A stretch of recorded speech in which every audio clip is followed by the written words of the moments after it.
வணக்கம். இந்த வீடியோவில் நம்ம என்ன பார்க்க போறோம்னா, லாங் டிராவல் பண்ணும்போது ஒரு காரில் என்னென்ன இருக்கணும், கூலண்ட் லெவல் எவ்வளோ இருக்கணும், பிரேக் ஆயில் லெவல் எவ்வளோ இருக்கணும், இன்ஜின் ஆயில் எவ்வளோ லெவல் இருக்கணும் அப்படின்ற வீடியோ தான் நம்ம இந்த வீடியோவில் பார்க்க போகிறோம். இந்த வீடியோ பிடிச்சிருந்தா லைக் பண்ணுங்கள், ஷேர் பண்ணுங்கள், மறக்காம சப்ஸ்கிரைப் பண்ணுங்கள். நான் போகிற அடுத்த வீடியோ உங்களுக்கு நான் கண்டிப்பாக பெல்லுக்கான பட்டனை ப்ரெஸ் பண்ணுங்கள். இப்போ வாங்க வீடியோக்குள்ளே போகலாம்.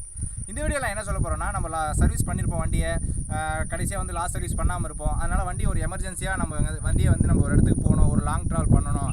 அப்போ வந்து நம்ம பேசிக்காக நம்ம வண்டியில் என்னென்னலாம் செக் பண்ணுன்ற பற்றி அந்த வீடியோவில் நான் உங்களுக்கு சொல்ல போகிறேன். இந்த வீடியோவில் நம்ம பார்க்க வேண்டிய முதல் விஷயம் என்னென்னு பார்த்தீங்கன்னா, இன்ஜினோட oil level. Engine oil level எவ்வளோ இருக்குன்றதை கண்டிப்பாக நீங்கள் செக் பண்ணி ஆகணும். இன்ஜின் ஆயில் நல்லா இருக்கானு செக் பண்ணி தான் ஆகணும். ஓகேங்களா? ஃபஸ்ட்டு உங்களுக்கு இன்ஜின் ஆயில் ஒவ்வொரு வண்டியில் ஒவ்வொரு டைப்பில் இருக்கும். முதல்ல இங்கே மாருதியில் நான் பார்க்குறதால இந்த இடத்துல இன்ஜின் மேலே ஹெட்லேயே இருக்குது, காட்டுறேன் உங்களுக்கு லெவல் எப்படி இருக்குன்ட்டு. இந்த இன்ஜின் ஆயில் லெவல் பார்த்தீங்கன்னா, ஃபஸ்ட்டு ஆயில் எடுங்க. ஆயிலோட டென்சிட்டியை நீங்கள் இப்படி தொட்டு அதோட திக்னஸ் பார்த்தீங்கன்னா இப்படி வந்து கொஞ்சம் டென்சிட்டி நல்லா இருந்தால் ஆயில் லெவல் நல்லா இருக்குது. அதனால் நமக்கு இன்ஜின் ஆயில் பிரச்சனை இல்லை. இன்னொன்று என்ன பார்க்கணுன்னா, இன்ஜின் ஆயில் லெவலை பார்க்கணும் எவ்வளோ இருக்குன்ட்டு. இதில் உங்களுக்கு 2 டாட்ஸ் தெரியும். இந்த 2 டாட்ஸ் அளவு இன்ஜின் ஆயில் லெவல் இருந்ததுன்னா உங்கள் இன்ஜின் ஆயில் இருக்குது. அப்படி இல்லைன்னா கம்மியாக இருக்குன்னா நீங்கள் ஒரு 1/2 லிட்டரோ 1 லிட்டரோ வாங்கி டாப்அப் பண்ணிக்கலாம், ஒன்றும் பிரச்சனை இல்லை. ரெண்டாவது நம்ம பார்க்க போகிறது என்னென்னா கூலண்ட் லெவல். ரெண்டாவது பார்த்தீங்கன்னா கூலண்ட் லெவல். இதுதான் வந்து கூலண்ட்டோட லெவல். இந்த கூலண்ட்டை நீங்கள் லெவல் செக் பண்ணுறது இதுலேயே கூட நீங்கள் பார்க்கலாம். இன்னொன்று வந்து பார்த்தீங்கன்னா, ஒவ்வொருத்தருக்கு இங்கே இந்த கேன் கொடுத்துருக்காங்கல்ல கூலண்ட் லெவல் கேனு, இதில் கூட நீங்கள் செக் பண்ணிக்கலாம். இதில் மேக்ஸிமம் மினிமம் அப்படின்னு ஒரு 2-3 டைப் இருக்கும்.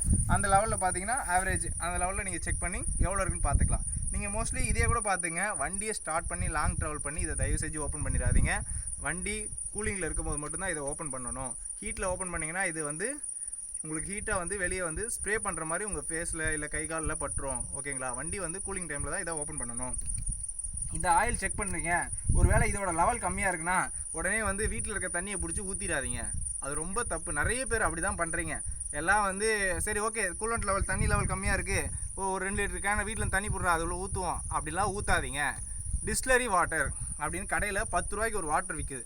அந்த வாட்டர் வாங்கி ஊற்றுங்க. ஏன்னா அந்த வாட்டர் ஊற்றுறதால நமக்கு என்ன பெனிஃபிட்னா, நீங்கள் வீட்டில் இருக்க தண்ணி ஊற்றுவீங்க, அந்த தண்ணி வந்து லைட்டாக உப்பு மிக்ஸ் ஆகிருந்தால் கூட கண்டிப்பாக உங்களுக்கு ரேடியேட்டர் லைஃப் வராது. அந்த டிஸ்லரி வாட்டரை நீங்கள் என்ன பண்ணலான்னா பேட்டரிக்கு யூஸ் பண்ணலாம். இந்த பேட்டரி நீங்கள் வந்து பார்த்தீங்கன்னா ஒரு 1 ரூபி காயினோ இல்லை ஒரு 5 ரூபி காயின் வச்சோ இதை ஓப்பன் பண்ணிவிட்டு இதில் டிஸ்லரி வாட்டரை நீங்கள் ஃபில் பண்ணிவிட்டு கூட நீங்கள் லாக் பண்ணிக்கலாம்.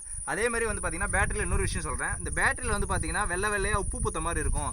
அது ஒன்றும் யாரும் பெருசாக பயப்பட வேணாம். அதில் ஒன்றும் இல்லை, நீங்கள் சுடு தண்ணி வீட்டில் காய்ச்சி அதில் கொஞ்சம் அப்ளை பண்ணிங்கன்னா அந்த இது ஆட்டோமேட்டிக்காக போயிடும். அதை வந்து நீங்கள் அது ரெகுலராக வருதுன்னா நீங்கள் அதை ரெகுலராக யூஸ் பண்ணுங்கள். வாரத்துக்கு ஒரு முறை அதை க்ளீன் பண்ணிக்கோங்க. நெக்ஸ்ட்டு அது வந்து பார்த்தீங்கன்னா பிரேக் ஆயில் லெவல் பார்த்துக்கங்க. பிரேக் ஆயில் லெவல் வந்து மேக்ஸிமம் மினிமம்னு இருக்கும்.